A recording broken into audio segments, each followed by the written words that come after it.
The speakers at this conference are here to share their understanding of some of the ways that the world is not the way the dominant paradigm claims it is, but rather it is the way that Stan Grof claims it is.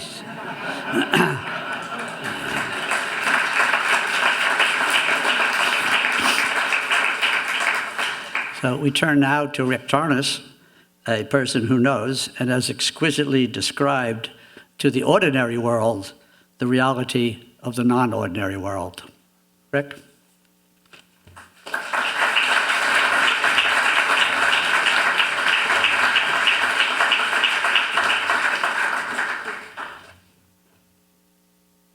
Thank you, Robert, for those very generous remarks. Robert was very much the person who, as president of CIIS during those crucial years through the 1990s, invited and welcomed Stan and myself and many of the presenters here to teach, and others who, like Brian Swim, here in the audience, to teach as well. And it's been a kind of continuation of that countercultural, spiritual, educational adventure and experiment that we certainly, many of us, felt emerging out of Esalen Institute and that learning community, and then bringing it out into the world here in a new way in the extraordinary environment of the Bay Area and in an academic setting. Before I start, because I really want to thank all the presenters who were so enthusiastically accepting of my invitation to come here and speak in honoring Stan's work and the contribution that his work has made to their life work and their journey. There was just every person here, from Fritjof Capra in the beginning to Jack Kornfield, our last speaker, and all the luminaries in between, found time in their busy schedules and just said, yes, we want to be there. I'm glad this is happening and happening right now. And all of those presenters that we're going to hear this weekend are also very much exemplars of what Robert was just talking about, of the people who have undergone those heroic journeys, those descents and transformations, and then come back to their communities with gifts, with boons, with insights, with methods, with transformative power that they carry in their person and in their work that we're all grateful for. So this is a very special weekend, and like many conferences over the last 30 or 40 years with the International Transpersonal Association conferences that Stan began in the 1970s, we have seen over and over again the power and value of these gatherings of like-spirited but multivalently directed, differentiated individuals who are coming back to share with us all their gifts, their insights. I want a couple more thank yous just at this beginning of our gathering. I really want to thank CIIS and the PCC program, Philosophy, Cosmology, and Consciousness, for hosting this conference and for providing a home for Stan, as well as my own teaching for 20 years. I'd also like to thank very grateful to those whose financial support made this conference possible. John Buchanan, Paul Grof, the Center for the Study of Psychedelic Medicines at CIIS under Janice Phelps, the Hefter Research Institute, and MAPS. I want to thank Laura Reddick, incredible work with so many logistics, and Kareem Bear and the Public Programs Department for all that they've done to make this happen. And above all, I want to thank Stan for who he is and for the amazing lifetime of work that he has given us all. One of the things I love about this, the Alex Gray painting of Stan that you have on all of your programs, is how and Alex, by the way, was another who just said, when I asked him, could we use that to honor Stan with his conference? He said, yes, Stan is such a hero of mine. I would do anything. Please use this. And I love this painting because it so captures both the numinosity and the multidimensional quality that Stan carries in him and in his work. Okay, now my presentation, which is basically an attempt to provide an opening overview of Stan Grof's legacy for us. And if I were to try to summarize Stan's remarkable achievement from a larger historical and evolutionary perspective, try to stand back and get a grasp of what this kind of giant of an individual among us has contributed to our world, I would put it in words along these lines. For over a half century, Stan Grof has fully engaged and then participated in the great transformation of worldview that is taking place in our era. This kairos moment in history, as Jung put it, when we have a fundamental change, a change in the fundamental symbols of the gods. Stan experienced that modern paradigm crisis as he pursued his groundbreaking work with LSD psychotherapy in Prague.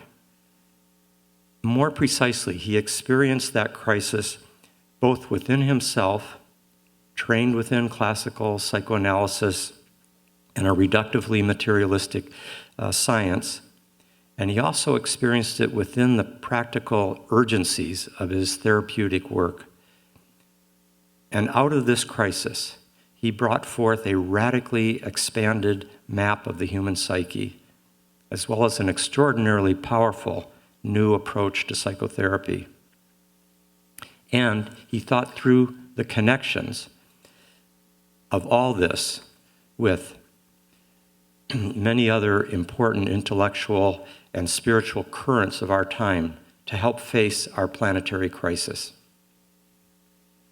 I'm not going to recount here Stan's personal and professional history, as most of you know it well. You know, being highly trained in psychoanalytic theory, but unimpressed with its efficacy. Then the arrival of the little box of LSD ampules in his clinic in Prague in the mid-1950s, etc.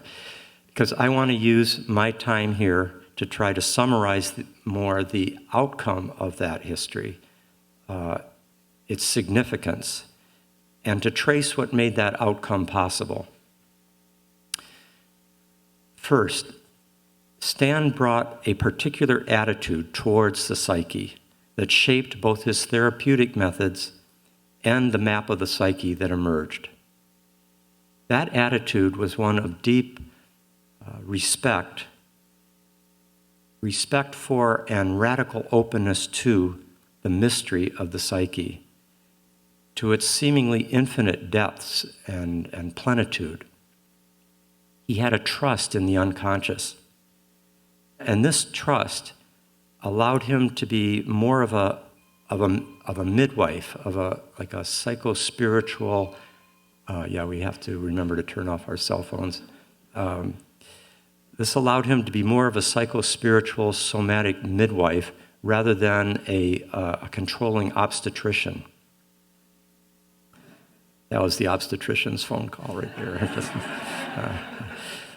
This openness and flexibility in turn brought forth a clinically it brought forth clinically a kind of trans-theoretical range of experience in his subjects, his patients, and in himself that in turn was reflected in his very encompassing psychological theory. And then second, Stan combined this openness with a courageous willingness to explore and help others explore an astonishing range of non-ordinary states of consciousness. His trust in the ultimate self-organizing and healing capacities in the psyche, in everyone's psyche, encouraged him in using powerful, non-specific catalysts of the unconscious, raising its energetic level up to that point where it could overcome the repressive lock of the ego on the energies that kept them frozen, kept those energies frozen in the armored body and psyche. This helped overcome any dogmatic attachment to particular theoretical assumptions by opening both the therapist, Stan in this case, and the subject or patient to the unpredictable spontaneity of the psyche's natural unfolding or its eruption from the depths, since theoretical assumptions that you take into such a process can so often be basically serving as egoic defenses. The use of such powerful catalysts, LSD above all, and then a range of other psychedelic and entheogenic substances, resulted in what turned out to be a major archaeological uncovering of the psyche, its many levels and its complexity. And Stan recognized the parallels with the much more ancient practices of shamanism, the indigenous use of vision plants, rites of passage, initiation rituals of mystery religions. And he also came to trust as well the healing potential of spontaneous spiritual emergencies. The view of the psyche that emerged, the complex, multidimensional view of the psyche that emerged, was one that possessed not only an individual unconscious and a collective unconscious, but an unconscious that had historical dimensions, that had ancestral, karmic, archetypal, each of these with distinct qualities that the person having the experience and then the practiced therapist has a sense for distinguishing amongst these different transpersonal realms of the psyche that can be accessed in these non-ordinary states, ecological states of the psyche, phylogenetic and biological, cosmic, spiritual, and mystical. This understanding of the psyche offered depth psychology an extraordinary resolution of that fundamental schism between Freud and Jung, that traumatic divorce that happened right at the start of depth psychology's existence in its first decades of the 20th century. And that divorce has influenced the subsequent history in problematic ways in the century since then. One reason I think that divorce was so deep, so powerful, so much went into it, the different personalities and backgrounds of and geniuses and callings of Freud and Jung. But it's also, behind that divorce was, of course, the great split in the modern sensibility between Romanticism and the Enlightenment. And under that was the great chasm between science and religion in our civilization. So Stan's work offered a framework for integrating the instinctual and the biographical dimensions, which Freud focused so much on, with the archetypal and collective and spiritual that Jung focused on. And it wasn't just a kind of hazy acceptance of the whole of the whole shebang. It was a much more intricately discerned mutual interaction and mutual implication of these different dimensions, personal and transpersonal, biological and spiritual and mythic. And he was also, at the same time, because he was so deeply ensconced in the rich psychoanalytic tradition, he was integrating the work of Adler and Otto Rank and Ferenczi and Melanie Klein and Wilhelm Reich, all of whose theories found an intelligible place in a larger coherence. And then moving from there, a nuanced integration of East and West, of ancient mystical traditions and contemporary science, of shamanism and psychiatry, and finally opening to the innermost depths of the cosmos itself. And so the spirit of 20th century depth psychology, this marvelously seminal creation of Central Europe, evolved and deepened, and it moved from Freud's Vienna to Jung's Zurich to Grof's Prague, as if in a kind of spiral of awakening, pointing away out of that iron cage of the disenchanted modern worldview and of the profoundly self-contradictory state of the modern psyche. I think one of the reasons that Stan's work in psychology has been so valuable is that essential tension, to use Thomas Kuhn's phrase for what's necessary to achieve scientific progress between normal science and revolutionary science, in order to achieve a successful paradigm revolution. It was the essential tensions in his own intellectual journey that brought forth his breakthroughs. And it was a tension between a conservative tradition, in this case psychoanalytic theory, wedded to mainstream materialistic science, and on the other hand, the profoundly multidimensional and transpersonal phenomena that he encountered in his research and his therapeutic practice. Stan held that tension of opposites, like Odysseus pulling the bow together, and brought forth a profound and revolutionary synthesis. One of the first conceptual steps in this trajectory was his formulation of what he called coex systems. This was in the mid-1960s. This was even before the perinatal matrices had clearly emerged. Coexes, of course, are these multi-layered dynamic systems of condensed experience. Coex, condensed experience. They're emotionally and somatically charged, connected memories and fantasies and attitudes. There are both positive and negative coexes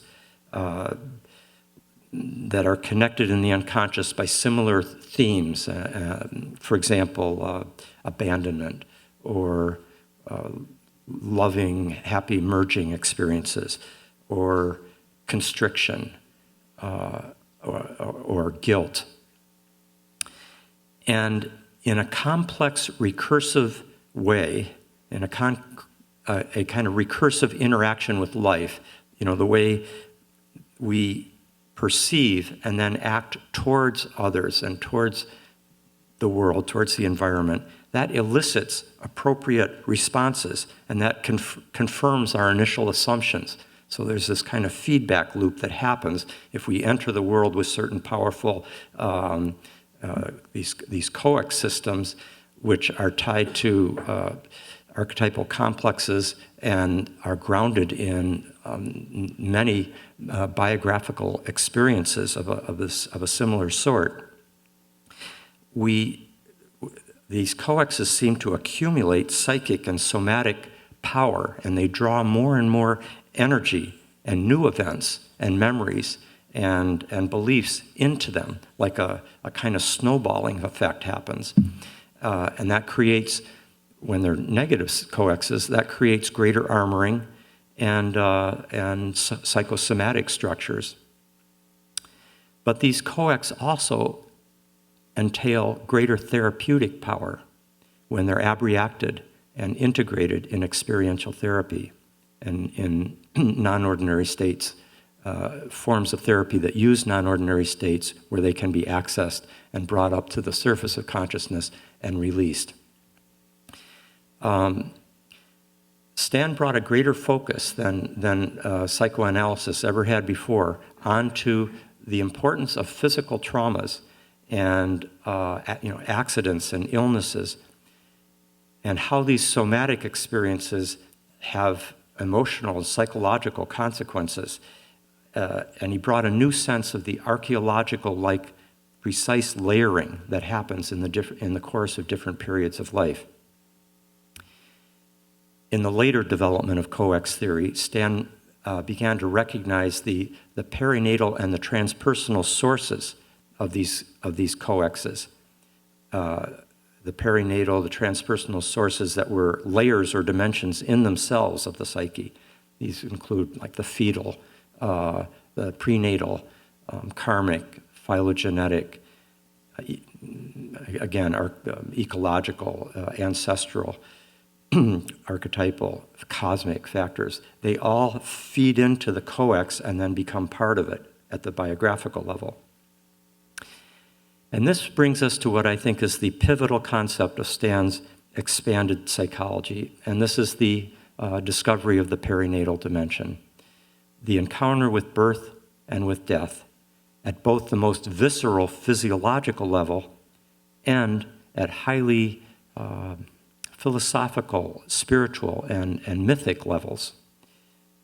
Birth is where so many transpersonal factors and archetypal complexes seem to channel and imprint themselves into the individual psychosomatic organism, and from there into the personal biography. And the encounter with birth and the fact that it is mysteriously intertwined experientially with the encounter with death seems to be itself a pivot, a transduction point where the transpersonal and the personal, the biological and the spiritual, intertwine and implicate each other. Now, through Stan's work, we've begun to see and understand a larger archetypal pattern in human experience, a profound elemental pattern which is contained and expressed in the universal experience of birth itself. That powerful dialectical sequence that moves from an initial state of undifferentiated unity with the womb of being, and it moves to an increasingly problematic state of constriction and conflict and contradiction, with an accompanying sense of separation and duality and alienation.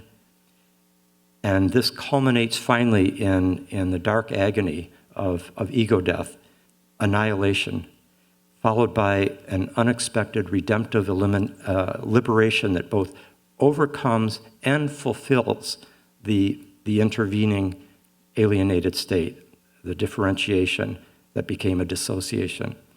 And then that brings that luminous spiritual rebirth of a larger and deeper self that is reunited with an ensouled universe in a participatory way and with the divine.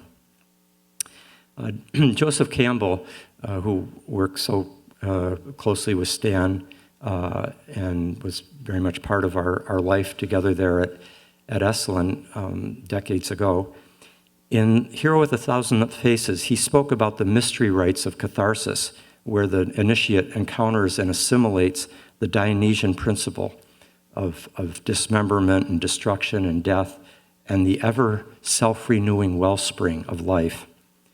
And he quoted from Euripides' play from the Bacchae, in which these words are spoken in the kind of Dionysian mystery, very much almost like an attitude of engagement with the underworld that Stan himself kind of cultivated. Appear, whatsoever thy name or shape, O mountain bull, snake of the 100 heads, lion of the burning flame, O God, beast, mystery, come. To this, Joe Campbell adds, this death to the logic and the emotional commitments of our chance moment in the world of space and time.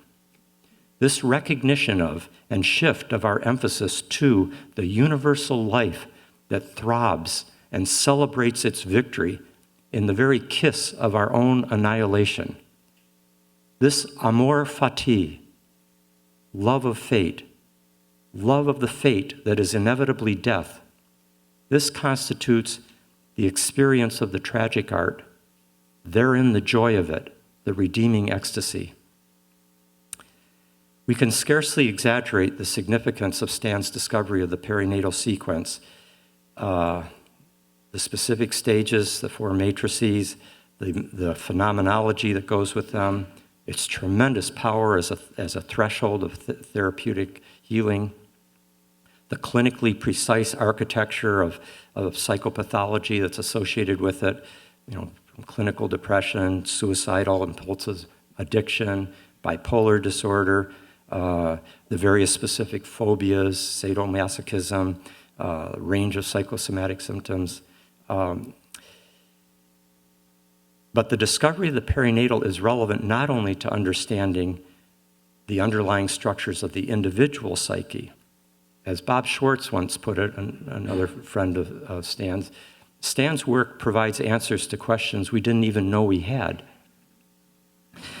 For many of us turned our attention to the larger evolution of the collective human psyche, and then we could see in a new light an underlying archetypal unfolding in the great historical development of our civilization's worldview, from the primal participation mystique and ancient mystical traditions, through the West's historic religious, philosophical, and scientific developments into an increasingly objectivistic worldview in which the human self and the material universe are radically separated, and then eventually bringing forth a deep sense of existential alienation and fragmentation, a kind of chaotic, deconstructive period of incoherence, contradiction that seems to be irresolvable, and now perhaps the unfolding of something else that integrates the whole.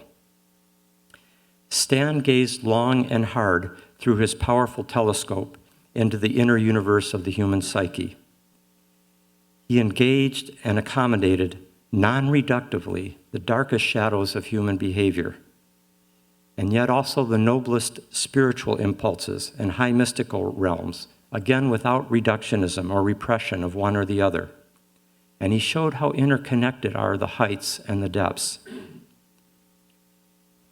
His theoretical framework also made coherent and intelligible such fundamentally incommensurable worldviews and mentalities such as atheistic existentialism, primal participation mystique, non-dual mysticism, Kafka or Sartre, as well as Ramana Maharshi or Dante or Meister Eckhart or the Buddha. William James, of course, famously recognized the importance of religious phenomena with his radical empiricism, his open mind, open universe, and his own drug experiments. And certainly Jung recognized this importance as well, recognizing particularly the numinous dimension of deep psychological healing.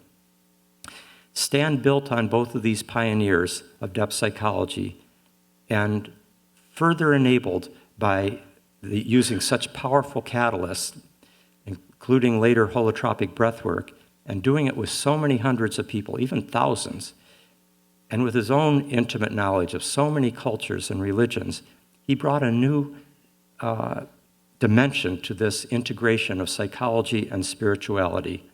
He brought a more systematic mapping of the transpersonal realms. He opened up many more realms. He brought more precise clinical implications and a highly articulated architecture of the psyche. Joseph Campbell used to say that Freud was fishing while sitting on a whale. Stan definitely discovered the whale. I won't, with my remaining time, go over the many fields that Stan has affected, approaches to birth, not only the arising of birth images in this in people's psychological experience or psychotic breaks and so forth, but also in their he's influenced changing approaches to medical practices of birth, and also with death, the care of the dying, and psychedelic therapy with the terminally ill, as we'll hear about this weekend. And so too with the suffering psyche and psychopathology in general. Stan's work helps us recognize that symptoms and syndromes, they are processive in a profound potential unfolding. They're not static diagnostic categories to which we are permanently consigned, like a circle in Dante's Hell. He recognizes not only are these processes, but they have potential spiritual significance, and they carry larger transpersonal meanings and historical and collective dimensions that then meet the eye of the reductionist psychiatrist.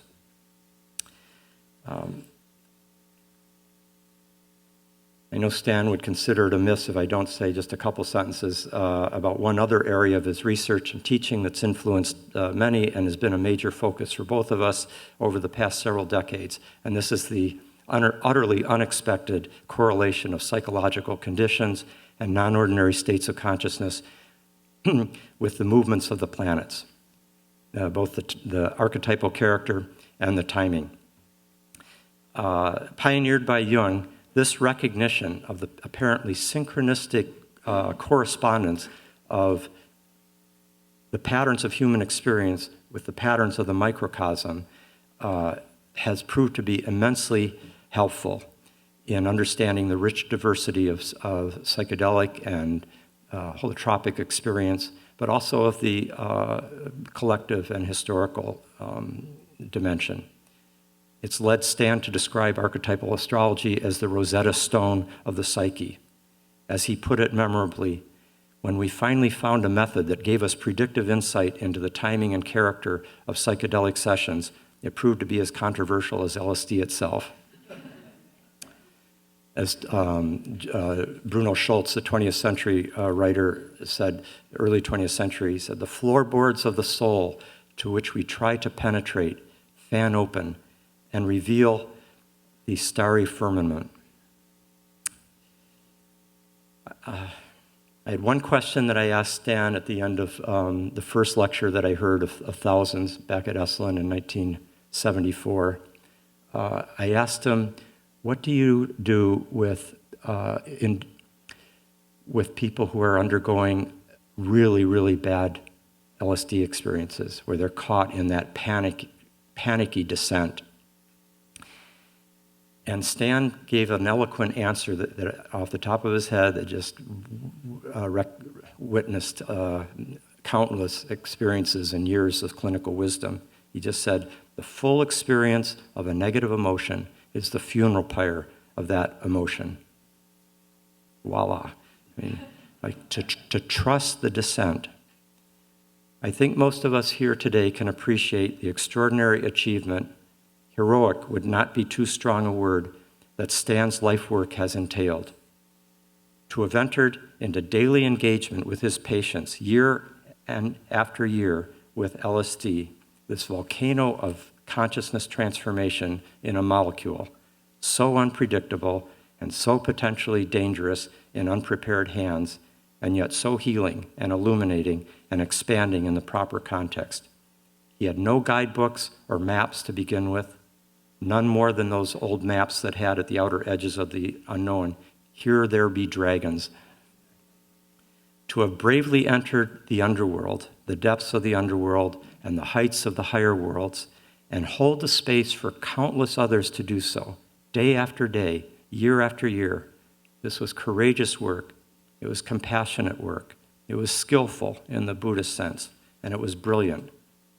It eventually came to have relevance for so many fields, but it all began with this work in the very private interior crucible of psychotherapy with individual women and men often deeply suffering, and in the crucible of his own psyche, Stan trusted the deep psyche.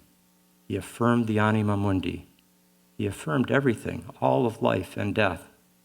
He trusted death to lead to new life, and trusted great contraction of consciousness can unfold into great expansiveness. And this is crucial, and he transmitted that trust to thousands of others. For this, we are very, very grateful. Thank you, Stan.